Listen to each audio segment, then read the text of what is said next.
Sometimes you gotta go backwards to actually move forward. What? What do you mean it's the wrong script? It's the wrong script? Ah, crap.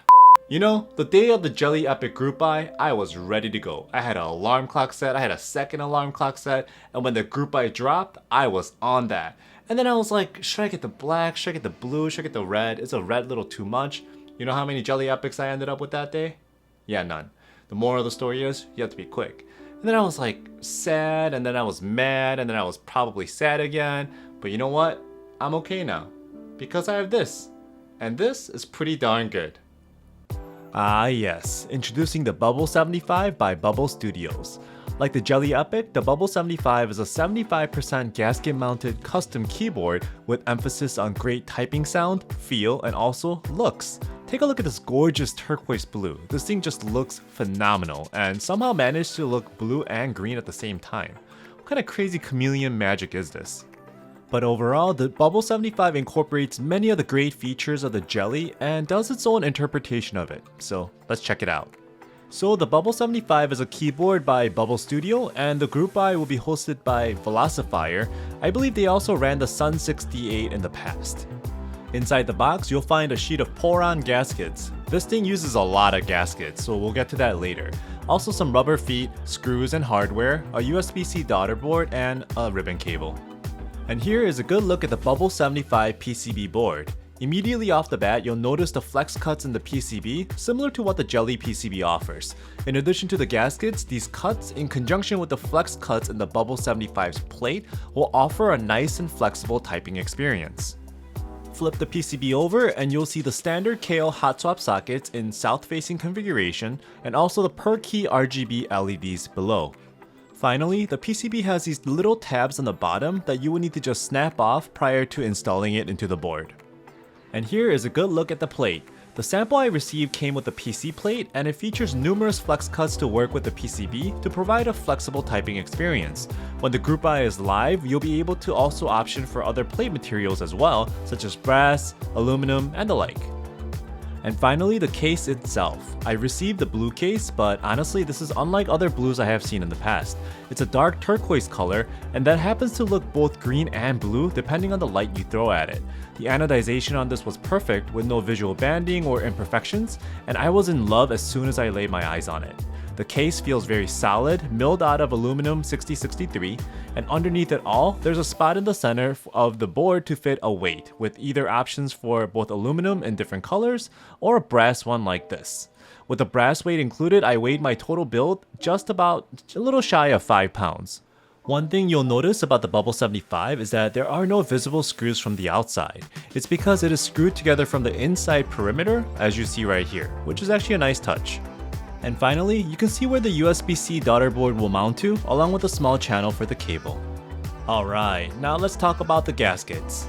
Do you remember when I said this thing has a lot of gaskets? Yeah, that's right. The Bubble 75 uses a total of 28 gaskets. You would think, so many gaskets, this thing must be so soft.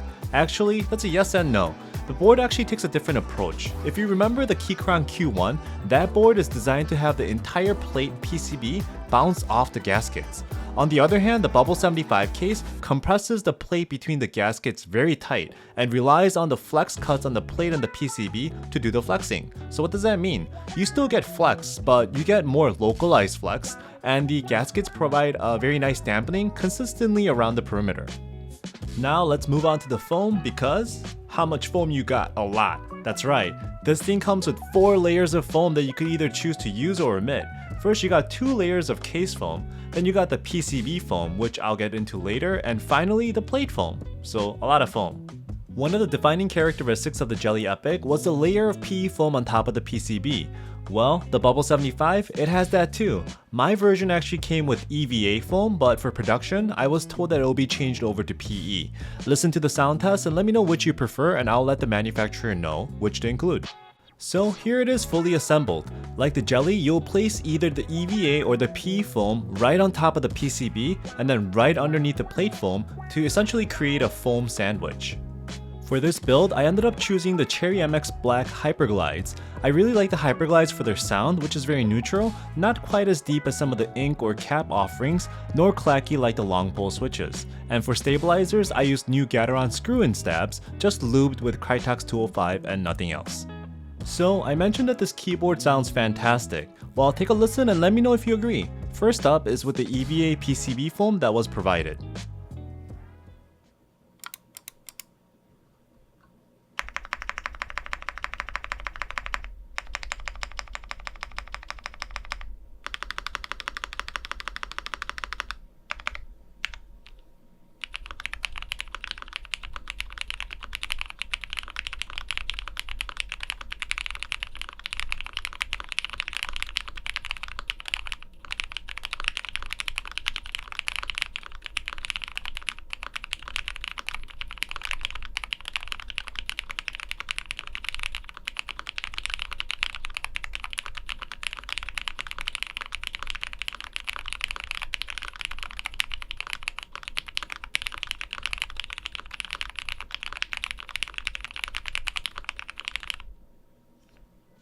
And now I swapped out the EVA PCB foam for some PE PCB foam.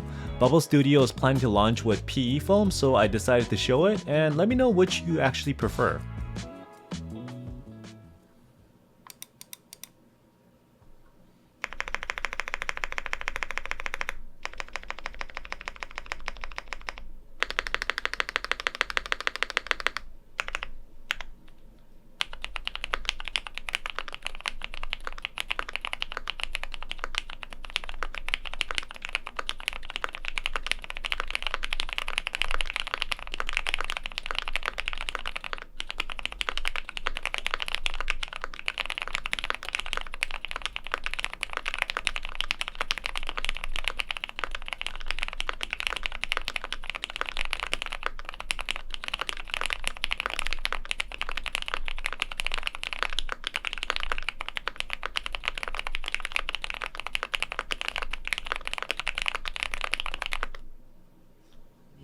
So, what was your thought? I feel like the EVA foam provides a cleaner and smoother but slightly higher pitched sound, while the PE foam gives it that Jelly Epoch pop and also makes the board a little bit thockier. Between the two, I actually prefer the EVA foam because since PE foam does make many boards sound like each other. So the Bubble 75 is going on group buy soon, with the pricing set to be around $299. I will provide the exact details in the description below. I had a chance to daily this for a week now, and I think it's a fantastic board. Great feel, great sound, and phenomenal looks. The PCB is programmable with both VIA and QMK, and it comes with enough foam to really custom tailor that exact sound or feel that you want. I think the only qualms I had was with this one upper center standoff location, which actually screws in between the PCB flex cuts. It renders that cut useless. I would recommend skipping this one. And I wish for production, Bubble Studio adds in some nicer screws on top because it's very visible and this one's kinda ugly. If you're like me and you missed the Jelly Epoch, I think the Jelly Void can be filled with a bubble instead.